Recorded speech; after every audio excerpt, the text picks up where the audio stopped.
دیکھیے دجال اکبر کے بارے میں جو احادیث ہیں،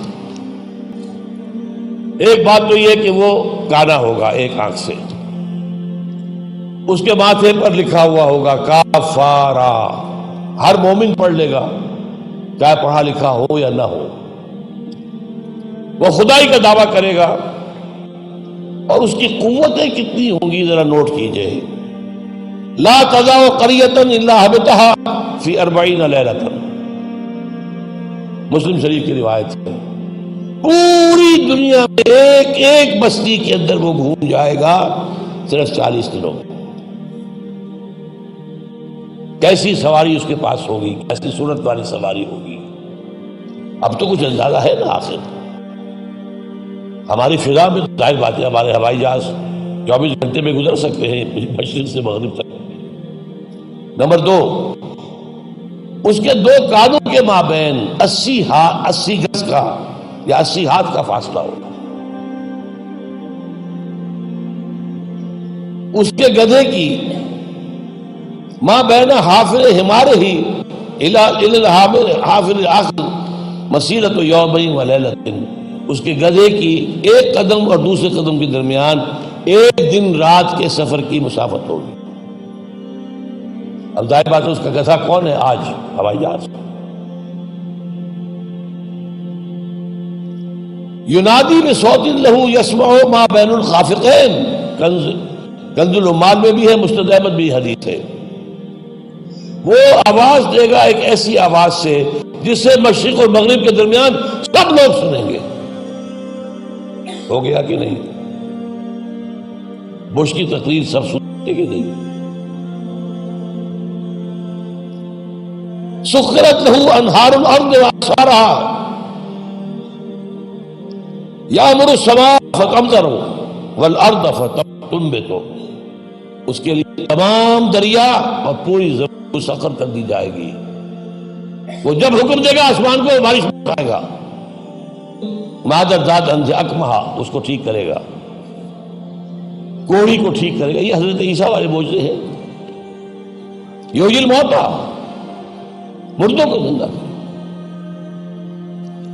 آج جو ہے کلوننگ اس جگہ تک پہنچ چکی ہے کہ آپ کے والد کی قبر سے لاش میں سے کوئی تھوڑا سا ٹکڑا نکال کر والد بنائے جا سکتے ہیں۔ یہ دوسری بات ہے کہ ابھی بحث چل رہی ہے، ہیومن کلوننگ کی کھلی اجازت نہیں دی جا رہی،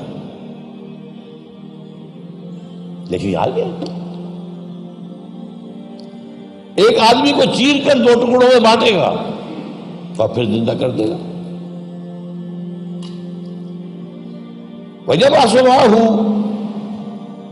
یا یبعث معه الشیاطین علی صورت من قد مات من الآباء والامہات والاخوان فیاتی احدهم الی ابیہ واخیہ فیقول الست فلانا الست تعرفنی، اس کے ساتھ شیاطین جن کا لشکر ہوں گے، اور ان کی صورتیں وہ بنا دے گا لوگوں کے مرے ہوئے ماں باپ اور بھائیوں کی سی، اور وہ آ کر کہیں گے دیکھو میں تمہارا باپ نہیں ہوں، پہچانتے نہیں مجھے، میں تمہارا بھائی نہیں ہوں، پہچانتے نہیں ہو مجھے، ارے میں تمہاری ماں نہیں ہوں، پہچانتے نہیں ہو، یہ خدا ہے، اس کو کرو سجدہ۔ عام کفر و الحاد۔ اور ایک بات جو سب سے اہم ہے، جو آج شروع ہو چکی ہے اور میں تفصیل بیان کر چکا ہوں، کائرو کانفرنس اور بیجنگ کانفرنس اور بیجنگ +5 کانفرنس، اور وہ بھی یونائٹڈ نیشنز کے تحت، آخر من یخرج الیہ النساء، آخر میں جو اس کی پیروی کے لیے نکلے گی گھروں سے وہ عورتیں ہوں گی۔ حتی ان الرجل لیرجع الی امہ وابنتہ واختہ وعمتہ فیوثقها، یہاں تک کہ ایک بندہ مومن جائے گا دوڑ کر اپنے گھروں میں، اپنی ماں کو، بہن کو، بیٹی کو، بیوی کو باندھ کر جکڑ کر رکھنے کی کوشش کرے گا، اور وہ رسیاں توڑا کر اس دجال کے پیچھے بھاگے گا۔ وہ نقشہ ہے آج۔ ایک حکم پر یہ شیطان مشرف جو ہے ہمارے ہاں 30% سیٹیں سب عورتوں کے لیے مقرر کر دی۔ بھائی امریکہ تک میں نہیں ہے تو ان کی پیروی کر رہے ہو، وہاں بھی نہیں ہے یہ ہم ان سے بڑھ کر ان کے مقاصد کی تکمیل میں ان سے آگے جا رہے ہیں۔ اب دیکھتے دیکھتے ہماری بات کو دیکھ کر انڈیا کے اندر بھی آیا ہے کہ 30% سیٹیں سب کی جو ہے خاص کر دی جائے عورتوں کے لیے، وہاں وہ نہیں ہو پا رہا، جمہوری حکومت ہے، اختلافات ہو رہے ہیں، ابھی بحثیں چل رہی ہیں۔ اور یہاں کیا تھا، مشرف ایک حکم، اور کوئی نہیں بولا، کوئی مذہبی لیڈر نہیں بولا یہ کیا کر رہے ہو، کوئی سیاسی لیڈر نہیں بولا کیا کر رہے ہو یہ۔ ان کی گھٹی میں سیاست پڑ چکی ہے۔ خطرہ یہ تھا کہ ہم نے اگر ایسی کوئی بات کی تو یہ الیکشن پوسٹ پون کر دے گا، اور الیکشن بڑا ہوا ان کا ایک عام طریقہ۔ بہرحال یہ دجالیت جو ہے، دجال اکبر، یہ آنا ہے۔ یہ ہوگا کون، اس میں احادیث کے اندر اختلاف ہے۔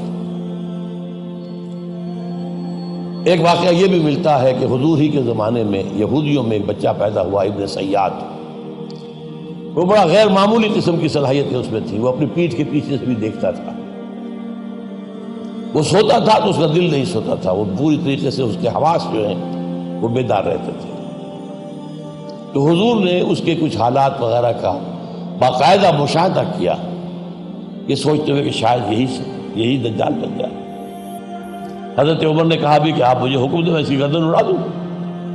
فرمایا نہیں، اگر تو یہ وہ ہے تو اسے قتل کریں گے عیسیٰ ابن مریم، تم قتل کرنے والے نہیں ہوں گے، اور اگر یہ وہ نہیں ہے تو خام کا ناحق خون کا جو ہے تمہارے اوپر الزام آتا ہے۔ پھر ایک صحابی رضی اللہ تعالی عنہ، تمیم داری،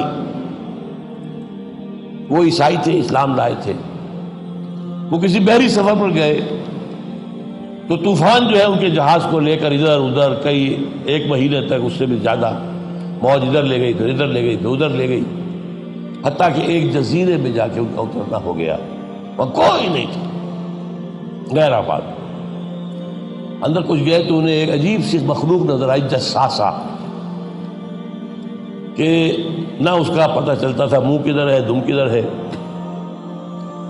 اس نے کہا تم کیا کرنے آئے ہو؟ دیکھو فلاں صومعہ ہے، ذرا ادھر جاؤ، گھنا جنگل ہے، وہاں جو ہے ایک صومعہ ہے، چرچ ہے، اس میں ایک آدمی تمہارا انتظار کر رہا، جاؤ۔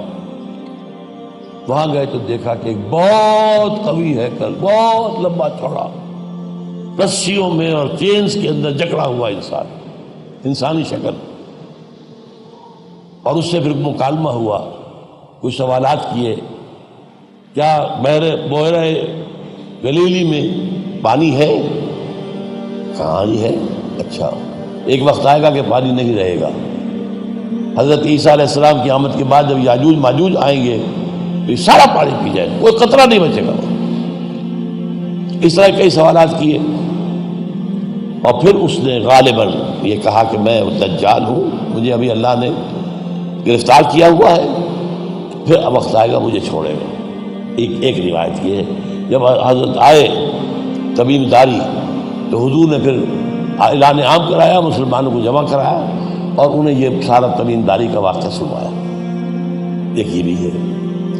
تو اب یہ کہ اس کے بارے میں یقین کے ساتھ فیصلہ کرنا کہ وہ کون ہوگا، میرا گمان یہ ہے کہ وہ وہی ہے جو ابھی اس صومعہ میں قید ہے، لیکن وہ کوئی جن ہے، انسان نہیں۔ عزازیل جو شیطان لعین ہے، اس کا کوئی بڑا جنرل ہے، جو کہ آخری وقت میں آخری امتحان کے لیے انسانوں کے اللہ تعالیٰ کی طرف سے اس کو چھوٹ دی جائے گی۔ اور یہ ہوگا حضرت عیسیٰ علیہ السلام کا جو حکومت کا دور ہے 40 برس، اس کے آخر میں، اور اسے بھی پھر حضرت عیسیٰ علیہ السلام ہی قتل کرے۔ لیکن اس سے پہلے یہ ہے کہ اتنی بڑی ہوا چل چکی ہوگی کفر اور الحاد کی، اور جو ہے زوال آ چکا ہوگا، کہ پھر حضرت عیسیٰ کا انتقال ہونے کے بعد کچھ ہی عرصے کے بعد اللہ تعالیٰ ایک خاص ہوا بھیجے گا کہ جن کے دل میں بھی ایمان ہے ان کی جانیں بڑی آسانی سے، سہولت سے نکل جائے گی۔ اب دنیا میں صرف کافر، فاسق، ملحد، مشرک، گناہگار لوگ رہ جائیں گے، ان پر قیامت کی ہولناک جو زلزلہ ہے، یا ایھا الناس اتقوا ربکم ان زلزلۃ الساعۃ شیء عظیم یوم ترونها تذہل کل مرضعۃ عما ارضعت وتضع کل ذات حمل حملها وَتَرَى النَّاسَ سُكَارَىٰ وَمَا هُم بِسُكَارَىٰ، یہ جو سختیاں ہیں یہ کفار پر آئیں گی، اہل ایمان پر نہیں آئیں گی۔ اب یہ ہے میرے اور آپ کے لیے انفرادی سطح پر تو فیصلہ کیجئے، ہم اپنے اندر سے دجال کو نکالیں۔ محبت اللہ سے، دنیا سے نہیں، طلب آخرت کی، دنیا کی نہیں، فکر روح کی، جسم کی بھی کرو لیکن اس کی اطمینان کرو، اور وہ نظام قائم کرو جس میں حقیقت اللہ کی ہو، جس کے معاشی نظام میں سے سود اور جوئے کو نکال کر باہر کر دیا گیا ہو۔ معاشرہ وہ ہو جس میں عفت و عصمت کی ویلیوز ہو، شرم اور حیا کی ویلیوز ہو، خاندان کا ادارہ مضبوط ہو۔ یہ سارا کام اجتماعی سطح پر، اور خود اپنے ایمان کو اتنا مضبوط کرو کہ اگر ہماری اپنی زندگی میں وہ دجال اکبر کے آنے کا وقت ہو جائے تو ہم اس کی سختیوں کو جھیل سکیں، برداشت کر سکیں، ان امتحانات میں سے گزر سکیں، اور ایمان کے اوپر ثابت قدم رہ سکیں۔ اللہ تعالی ہمارا مددگار ہو۔